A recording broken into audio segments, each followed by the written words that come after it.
Morning, everybody. I wanted to talk a little bit before we get to our recipe today about one of my favorite verses, one I learned as a very young child as a memory verse that I keep coming back to, and also want to talk about our question for the day to start with, which is, do you lack willpower?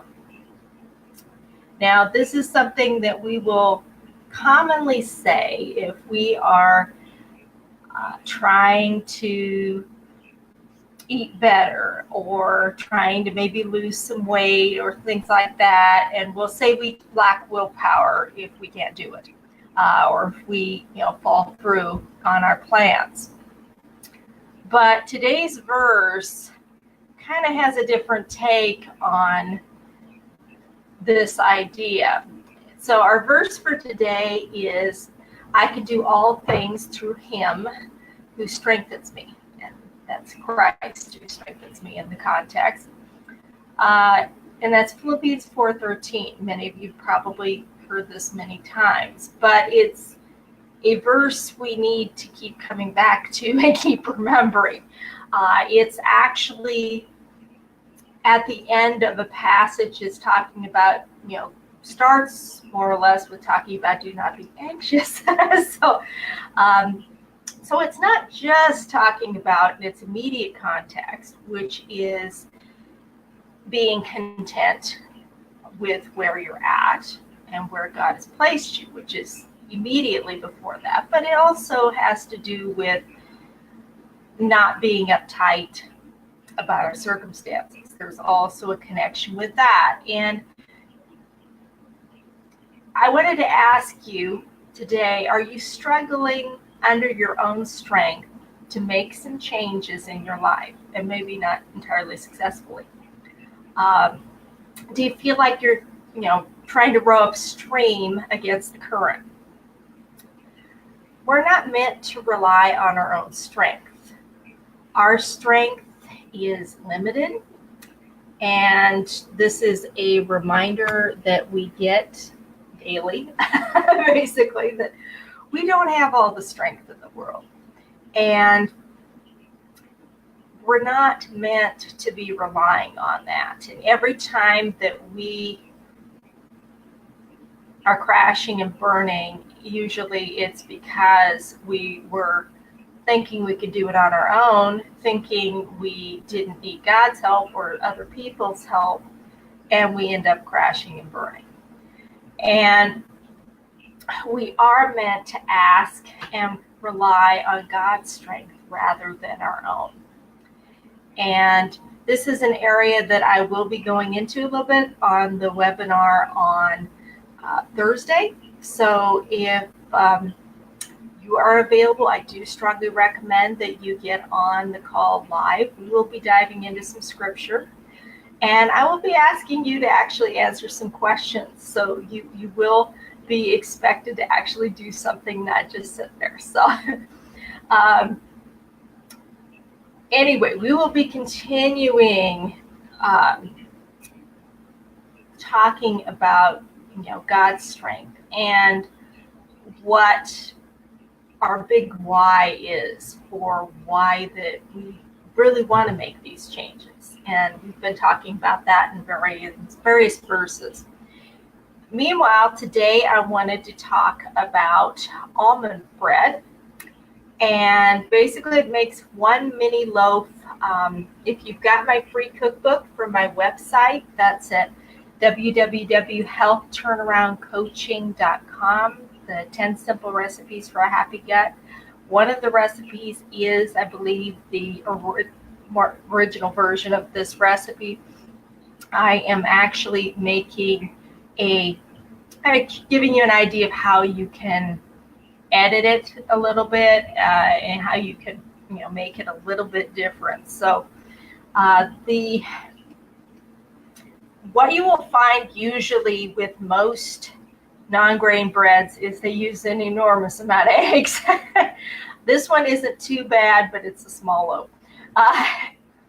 But some of them will take 5 to half dozen eggs. And personally, my body does not like eating that many eggs. And so I will sometimes try to cut the amount of eggs in a recipe.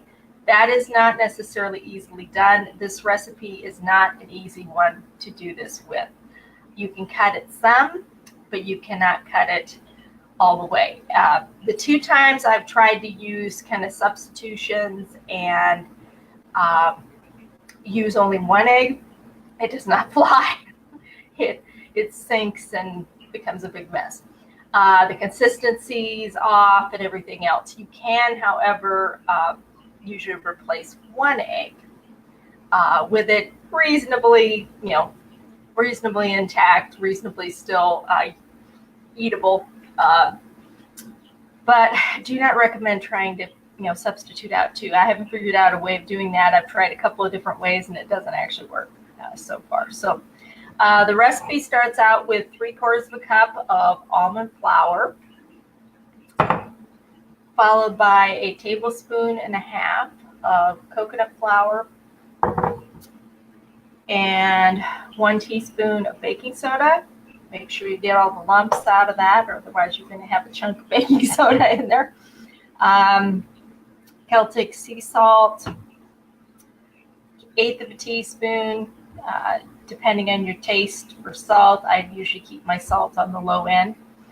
I am actually used in this batch, I made a chia egg, which is basically 1 tablespoon of chia seeds, and then it's soaked in 4 tablespoons, or 1/4 of a cup is another way of putting that, of water. And usually it needs to soak for at least a couple hours. Usually, ideally, just put it going the night before you're going to make it. But a couple hours gives it a really good, soak up. And so that's going to actually replace 1 of the 3 eggs that are normally in this recipe. And then I use 2 eggs, organic free-range eggs. One of the other liquid ingredients is organic apple cider vinegar, and a tablespoon of that. And then there is one ingredient I think I missed putting on my list, but I knew it was in there, so I had the bottle sitting here. Also, at the end of your dry ingredients, after the salt, you will actually have a tablespoon of Psyllium seed powder in there. That is another substitution you can use for helping with the eggs. That one was already built into this recipe to help hold everything together, because you don't have the gluten that you would have in the grains that usually holds everything intact, and that's usually why you have so much egg in the recipes. You're trying to hold the whole thing together. Anyway, so the last thing is a 1/4 of a cup of hot water, which you don't add in immediately. So you start with preheating the oven to 350 degrees. You grease a small loaf pan. I usually cut a piece of parchment, around the size of the bottom, maybe a little bigger. Stick it down in the bottom of the pan. This helps you actually get it out of the pan in one piece. So you do want to let it cool before you're trying to pop it out. Otherwise, it's more likely to fall apart. But you mix all your dry ingredients in a bowl. And then in another bowl, you beat up those 2 eggs, add the chia egg and the vinegar. Mix that up, add your dry ingredients to it. Now, you have not added the water at this point. You mix everything else, and then I normally have my kettle going back here, and last thing I do is pour a 1/4 of a cup of hot water into it and mix that. And what that's doing basically is it's activating your psyllium seed. And so that's going to pull all the ingredients together at the last thing before you're pouring it into the pan. And then you put it in your oven for approximately, I usually set it for about 28 minutes, but every person's oven is a little different. So you kind of have to go shorter and look at it. And so it kind of anywhere between 25 to 35 minutes would be the range that it would be done in. You're probably going to want to use a toothpick and have it come out clean in order to know that it's actually done down in the center. If you don't cook it long enough, it's more likely to sink as it's cooling. That's generally a sign it was not as done in the center as it could have been on a recipe. So anyway, the finished loaf, it looks about like that. You get a little more raise to it when you have all 3 eggs, but this is at least decent if you wanted to. If you only had 2 eggs left in the house, or you wanted to use a little bit less egg, this gives you an option of doing that. Now, if you wanted to use the full amount, all you'd have to do basically is just use 3 eggs on that, and then you have a little more of a raise to it, a little more rounded on the top, but it is approximately the same size otherwise. Anyway, I look forward to seeing you on the Thursday webinar. There is a registration link in the email that reminded you of this video, and the replay